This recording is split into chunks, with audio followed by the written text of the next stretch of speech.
जय जगन्नाथ सांग मैंने आसतु मु आज बनवाई जाऊँगी आलू सारू बैगण टमाटर यही रेसिपी। एथिपाई मु परिबा को एमती शेप्र काटी नहीं। एबे मु यही रेसिपी पाई मसला प्रस्तुत करी।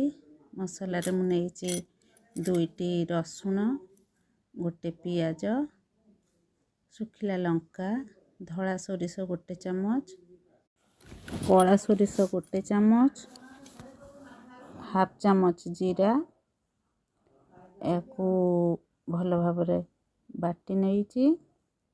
एबे पैन गरम करी सेथिरे 2 चामच सोरिष तेल पकई सेथिरे मु किछि बढ़ी की भाजी नहीं। बढ़ी हमर भाजी ही गलानी। एबे आमे सेई तेल रे काटी रखिथिबा आलू सारू को भाजी नबा। आलू सारू को भल भाव भाजी नबा। एबे भाजी ही गलानी। एथिरे आमे बाटी रखिथिबा मसला को ऐड करनबा।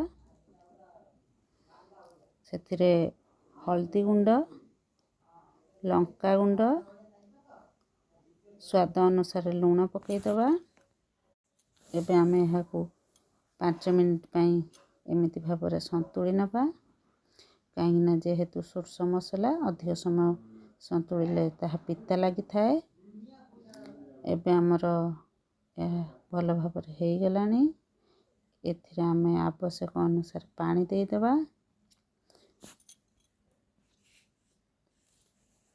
पानी दे सारिकी 15 मिनिट पाई सिझिया पाई छाड़ दबा।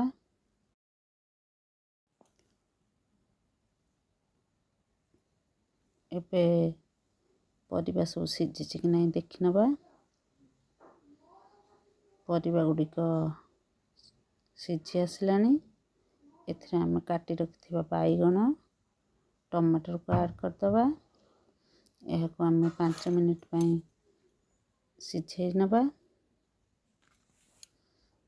एबे आमे एथिरे भाजी रखिथिबा बढ़ी की पकई दबा।